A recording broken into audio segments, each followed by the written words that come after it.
Paz do Senhor Jesus Cristo, que bom que você está aqui, meu querido irmão, minha querida irmã, para mais uma videoaula.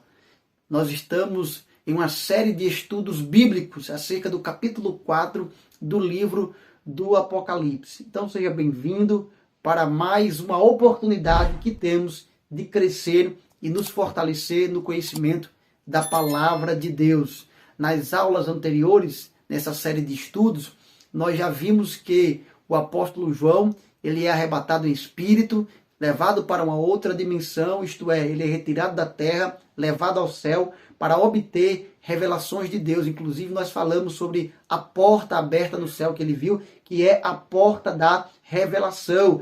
Nós falamos também sobre a voz, como a voz de trombeta, que é aquela mesma voz que ele ouviu em Apocalipse capítulo 1, a voz do Cristo glorificado, lhe ordenando a escrever a tudo aquilo que ele estava vendo, que ele estava ouvindo, para enviar as 7 igrejas da Ásia Menor, e o que serviria também para as gerações futuras, para a igreja futura, para a igreja posterior também a essas revelações.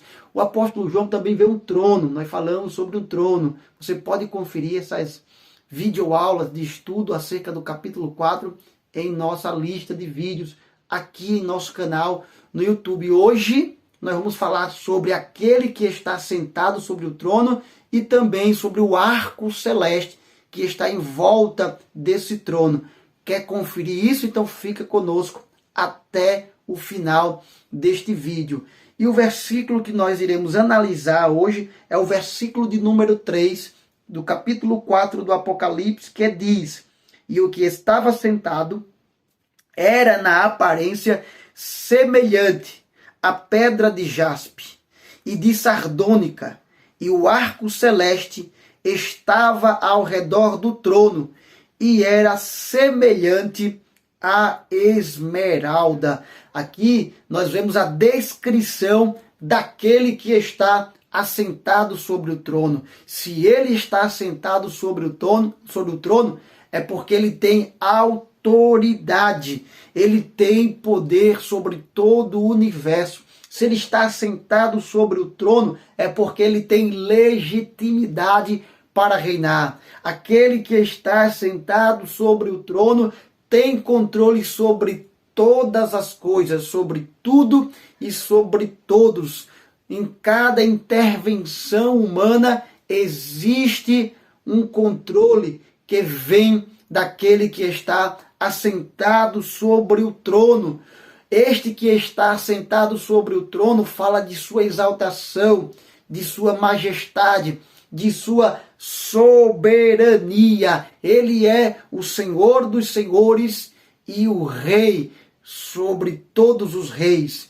Aquele que está assentado sobre o trono, ele reina sobre todos os reinos. Aquele que está assentado sobre o trono, ele tem uma aparência, e é claro que nós estamos falando do Deus Todo-Poderoso. Sim, Deus tem forma, Deus tem aparência, diferente do que pensam os panteístas, quando afirmam que Deus está em tudo, e tudo está em Deus. A natureza é Deus, nós somos deuses, nós temos a aparência de Deus. Então, o panteísmo fala que Deus não tem uma forma, porque Deus está em tudo e tudo está em Deus. Mas nós vemos na Bíblia e neste versículo que Deus tem sim uma aparência. É claro que para descrever esse Deus, não tem como descrevê-lo na sua plenitude, de forma perfeita, de forma impecável, sendo que para compreender esse Deus é necessário se utilizar de uma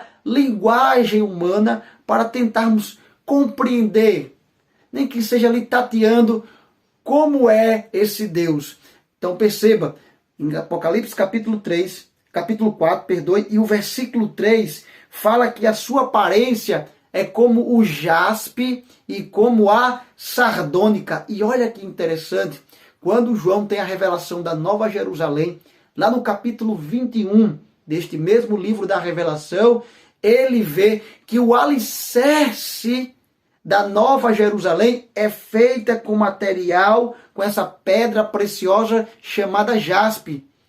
O muro é feito também com jaspe. A luz, o brilho da nova capital, a nova Jerusalém, ela também tem um brilho como de jaspe. Está tudo lá em Apocalipse, capítulo 21. Essa pedra jaspe é uma pedra preciosa. Inclusive também no próprio fundamento, a sexta camada tem a ver com essa outra pedra preciosa que ele fala, a sardônica. Então, isso fala de preciosidade, de um brilho inigualável. Deus tem uma aparência inigualável, preciosa.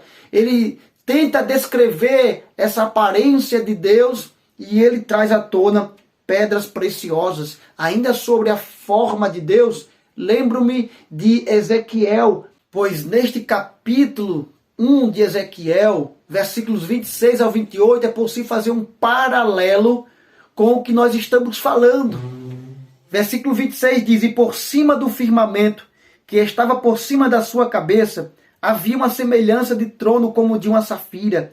E sobre a semelhança do trono, havia como que a semelhança de um homem no alto sobre ele. E vi como a cor de ambar, como o aspecto do fogo pelo interior dele, desde a semelhança dos seus lombos, e daí para cima, e desde a semelhança dos seus lombos, e daí para baixo vi como semelhança de fogo, e um resplendor ao redor dele, como o aspecto do arco que aparece na nuvem no dia da chuva. Este era o aspecto da semelhança da glória do Senhor. E vendo isso, caí sobre o meu rosto e ouvi uma voz de quem falava. Veja que Ezequiel está também tendo uma revelação sobre a aparência de Deus. Ele fala sobre o trono, ele fala sobre o resplendor daquele que está sentado no trono, e ele fala sobre a glória de Deus, a glória do Senhor. Ele vê aquele fogo em cima, embaixo, ao redor do todo o trono. E olha que interessante também, pois ele fala de um arco, ao qual também nós vemos um arco celeste sendo referido em Apocalipse capítulo 4 e o versículo 3. E este arco, ele aparece pela primeira vez no livro do Gênesis, quando Deus faz um pacto com a humanidade através de Noé, dizendo que nunca mais irá destruir a terra com o dilúvio. No pós-dilúvio, quando o homem coloca os pés na terra novamente, em que Deus fez enxugar a todas as águas, e agora começa-se uma nova geração, Deus faz um pacto, Deus faz uma aliança com o homem, dizendo que não irá mais destruir a terra, não irá mais destruir os seres viventes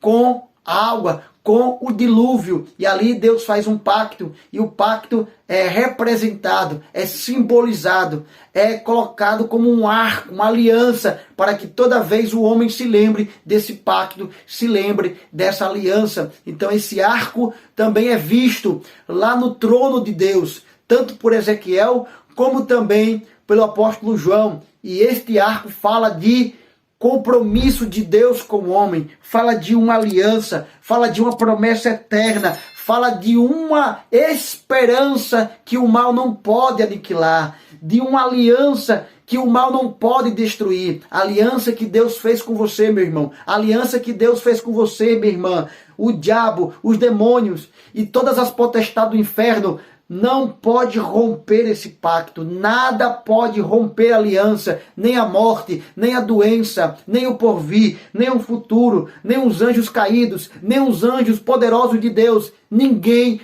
pode romper essa aliança que Deus fez com você. Somente você é capaz de romper essa aliança. Somente você é capaz de quebrar esse pacto. Nem o próprio Deus irá quebrar essa aliança. Nem o próprio Deus Todo-Poderoso irá quebrar esse pacto. Esse arco jamais será quebrado. Somente nós somos capazes de romper essa aliança.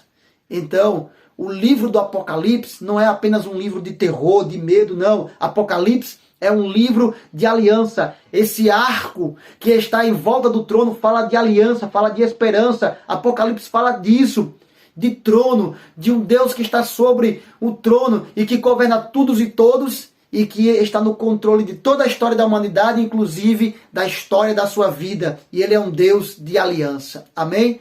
Em breve nós iremos trazer a continuidade do estudo sobre Apocalipse capítulo 4. Que Deus em Cristo Jesus vos abençoe.